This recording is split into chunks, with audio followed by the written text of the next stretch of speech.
Okay. Yeah, get over there.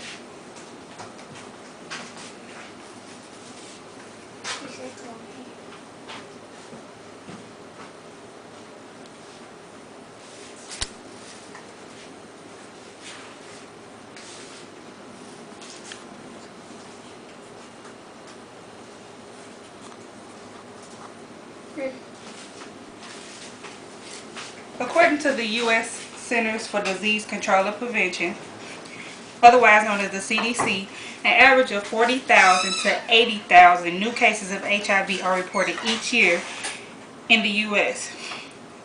It is estimated that half of all new infections are among people under the age of 25. Compared to the general population, adolescents have one of the fastest increasing rates in HIV infection. An average of 2 young people are infected with HIV every hour of every day.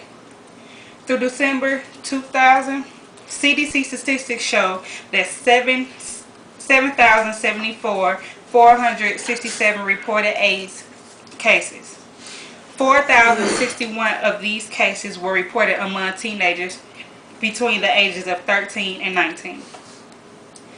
Among reported AIDS cases in adolescents ages 13 to 19, 50% of those are in African Americans, 28% are in Caucasians, and 20% are in Hispanics. Now that's just the statistics of HIV and AIDS. I'm not going to elaborate much on STDs, but here are a few points. Each year, 1/4 of the estimated 12 million new cases of STDs other than HIV occur in the U.S. Between teenagers. Adolescents 15 to 19 years of age have some of the highest reported rates of gonorrhea and chlamydia. As far as unplanned pregnancies go, more than 1 million American teenagers become pregnant each year, one of the highest rates in the industrialized Western economy. 1 in 8 women between the ages of 15 and 19 become pregnant each year. Pregnancy among school-age youth can reduce completed levels of education, employment opportunity, marital stability, and an increase in welfare dependency. Each and every statistic could have been avoided with just one conversation or more between parents and their children.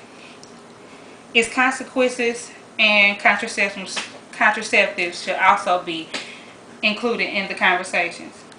These conversations have been avoided for many reasons. 1, because it feels uncomfortable for the child and the parent. 2, because there is no parent around to have the conversations with the children. And 3, some parents feel that having this talk with their kids may promote their kids to have sex. Regardless of what the cause may be, it's very important to talk with your children about sex at an early age. This can prevent the issue of them becoming the next statistic. Today I'm going to elaborate on the 3 most obvious outcomes of talking with your children early about sex. The anatomy, the feelings, peer pressure, etc. 1. The talk can prevent sex. Students say if they had talked to their parents about sex early, they would have probably waited to have sex. Most students actually did wait to have sex either until they were out of high school or until they're married. Whether it's for religious reasons or just purity reasons, a lot of students wait, seeing people that they look up to not having sex or practicing abstinence. Kids make better choices and hang out with the right crowds when they have talks with their parents. They don't really go out to parties. They don't go on the influence of drugs and drinking.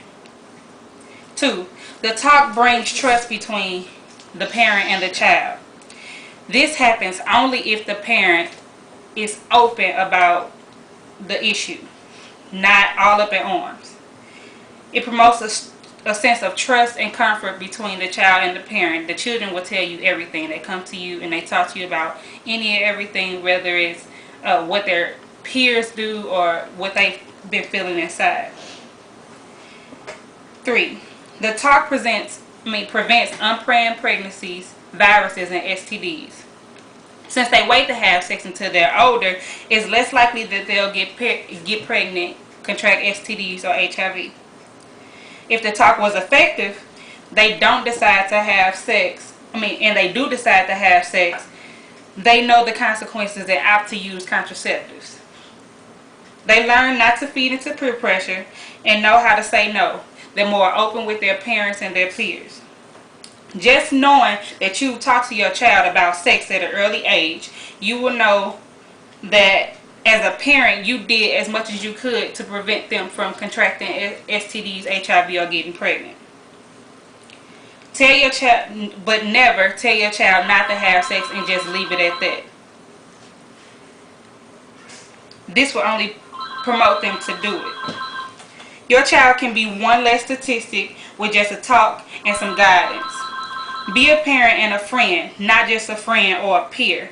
Even a best friend will let a child know, will let their friend know right from wrong. It's not going to hurt you to talk. You're going to be hurt if you don't talk to your children. The consequences are dire. That's it.